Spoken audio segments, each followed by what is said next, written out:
Hello friends, how are you? I hope you are all doing well. So today I am going to teach you uses of may or might. মে এবং মাইটের যে ব্যবহার সেটা আমি তোমাদেরকে শেখাবো। আমরা তো জানি সবাই যে মে আর মাইট সম্ভাবনা অর্থে ইউজ হয়, তাই না? তো মোস্ট অফ দ্য স্টুডেন্ট এখানে যারা রয়েছে তাদের মধ্যে মাইটটাকে নিয়ে কনফিউশন হয়ে আছে, সেটা আমি জানি। কিন্তু দেখো, মাইট মেয়ের তো পাস্ট ফর্ম, কিন্তু মাইটকে আমরা প্রেজেন্ট ফর্মে প্রেজেন্ট ইনডিফিনাইট টেন্সে ইউজ করি, কিন্তু কখন সেটাই তোমাদেরকে আজকে আমি দেখাবো। সরি, দেখো এখানে একটা জিনিস খেয়াল করো ভালো করে, যে সাবজেক্ট প্লাস মাইট প্লাস V1 প্লাস হচ্ছে অবজেক্ট, এই ফর্মুলাটা যখন আমরা পুট করি মানে আমরা এটাকে জেনে যাই এটা পাস্ট ইনডিফিনাইটে রয়েছে। কি টেন্সে আছে তো তখন এটা বুঝে যাই যে পাস্ট ইনডিফিনাইট টেন্সে, এটা পাস্ট ইনডিফিনাইট টেন্সে রয়েছে, ঠিক আছে। কিন্তু এই ফর্মুলায় আমরা আবার কখন ইউজ করি? প্রেজেন্ট ইনডিফিনাইট টেন্সে ইউজ করি।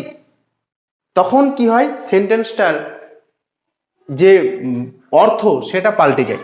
সেটা কিভাবে দেখো, দেখো সম্ভাবনা অর্থে মে ইউজ হয়, এর ব্যবহার আমরা শিখব। এবং মাইট সৌজন্য প্রকাশ, এই কথাটা নিয়ে সবারই মধ্যে ডাউট রয়েছে। সৌজন্য প্রকাশ মানে কি? কথাটার আক্ষরিক মানে হচ্ছে ভদ্রতার সাথে কথা বলা। ভদ্রতা, তোমার যে জেন্টেল মানে জেন্টলি স্পিক যেটাকে বলি আমরা, সেই ভদ্রতা এখানে আমরা প্রকাশ করব।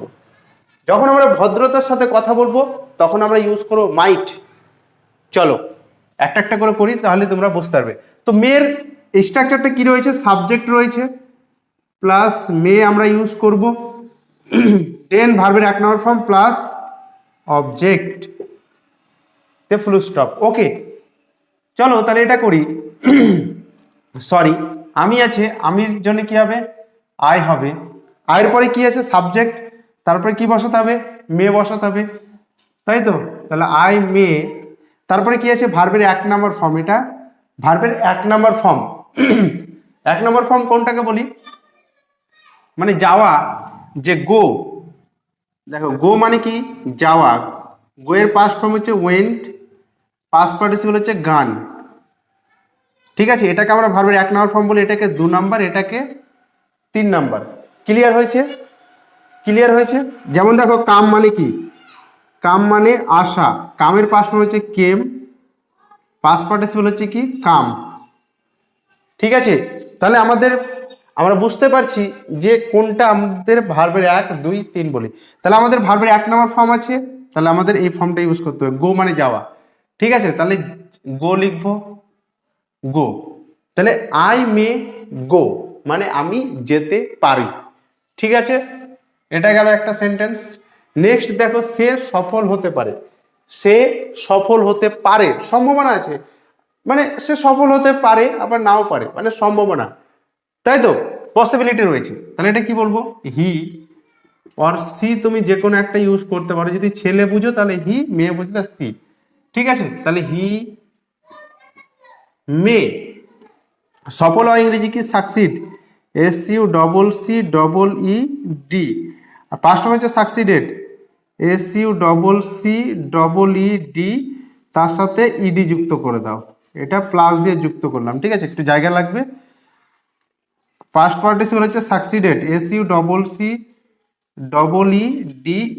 সাকসিডেড, ঠিক আছে। তাহলে কি হবে? সাকসিড, SUCCEED,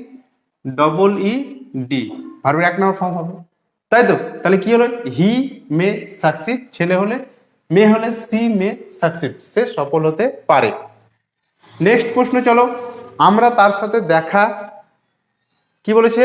আমরা তার সাথে দেখা করতে পারি। আমরা তার সাথে দেখা করতে পারি, আবার নাও করতে, সম্ভাবনা রয়েছে। চলো এটা করি। আমরা ইংলিশ কি? উই। উই, তাহলে আমরা বুঝে গেছি উইয়ের পরে মে বসাবো, সাবজেক্টের পর উই মে। তাহলে দেখা করা আমাদের ভার্ব, তাই তো? দেখা করা ইংরেজি কি? Meet, MEET, meet. তো মিট মানে হচ্ছে সাক্ষাৎ করা, তাই তো? MEET, meet. পাস্ট ফর্ম হচ্ছে কি? মেট, পাস্ট পার্টিসিপল হচ্ছে কি? মেট, তাই তো? মিট, মেট, মেট, এটা আমাদের ভার্বের 1 নম্বর ফর্ম, 2 নম্বর, 3 নম্বর। ওকে, তাহলে কি হবে? উই মে মিট করে দিয়েছি। এবার কি, তার সাথে, ছেলে হলে হিম, উইথ হিম, মেয়ে হলে উইথ হার। তাহলে এখানে আমি, সে যদি ছেলে হয় তাহলে কি করব, হিম দিব, আর মেয়ে হলে হার দিব, যেটা আমাদের থিঙ্কিং এর মধ্যে থাকবে, চিন্তা ভাবনার মধ্যে থাকবে, ঠিক আছে? তাহলে we may meet with him or her. এবার দেখো, তুমি আমার কলমটি ব্যবহার করতে পারো, তুমি আমার কলমটি ব্যবহার করতে পারো, এটা একটা কত সুন্দর পোলাইটনেসের সাথে কথা বলছি না আমরা, তুমি আমার কলমটি ব্যবহার করতে পারো, বিউটিফুল একটা সেন্টেন্স। তো এই যে একটা ভদ্রতার সাথে আমি কথা বলছি যে তুমি আমার কলমটা ব্যবহার করতে পারো, তখন আমরা কি ইউজ করব? এই যে সৌজন্য প্রকাশের জন্য আমরা কি ইউজ করেছি? মাইট। এই মাইটটাকে ইউজ করব। তাহলে কি করব? You might. এই যে তুমি আমার কলমটি ব্যবহার করতে পারো, এটা তো প্রেজেন্ট সেন্সে রয়েছে, তাই না? তাহলে আমরা পাস্ট সেন্স তো বুঝছি না এখানে। কথার মধ্যে যখন ভদ্রতার সাথে আমরা কথা বলবো তখন আমরা মাইট ইউজ করব, ঠিক আছে? তাহলে ইউ মাইট ইউজ, ইউজ, ইউজের 2 নম্বর 3 নম্বর ফর্ম জানো? ইউএসি, ইউজ মানে ব্যবহার করা, ইউএসসিডি ইউজড, ইউএসইডি ইউজড, ইউজ মানে ব্যবহার করা, ইউজড ইউজড হয়, তাহলে আমি ইউজ করেছি। ইউ মাইট ইউজ, কার পেন? আমার কলমটি, তাহলে মাই পেন, আমার কলমটি, তাই তো? মাই পেন, হয়ে গেছে, ফুল স্টপ। যারা ক্লাসে নতুন আছে প্লিজ চ্যানেলটিকে সাবস্ক্রাইব করো, এবং যদি কোথাও বুঝতে অসুবিধা হয় কমেন্টের মধ্যে অবশ্যই জানাবে, ঠিক আছে? চলো নেক্সট, সে আমার খাবারটি খেতে পারে, সে আমার খাবারটি খেতে পারে, দেখো কত ভদ্রতার সাথে কথা বলছেন, সে আমার খাবারটি খেতে পারে, মানে তাকে দিচ্ছে, খাবার দিচ্ছে, তাই তো? এই যে একটা ভদ্রতার সাথে কথা বলা, তখন আমরা কি ইউজ করি? মাইট। সৌজন্য প্রকাশ মানেই তোমার ভেতরের ভদ্রতা প্রকাশ করে কথা বলা, ঠিক আছে? তাহলে সে, এখানে আমি মেয়ে ধরি, সি মাইট, সি মাইট ইট, ইট মানে খাবার, খাবার, সি মাইট ইট, আমার খাবার, তাহলে মাই মিল, মিল মানে হচ্ছে খাবার, ঠিক আছে? তো এইভাবে আমরা ইটের 3 নম্বর ফর্ম লিখে দিই। ইট মানে কি?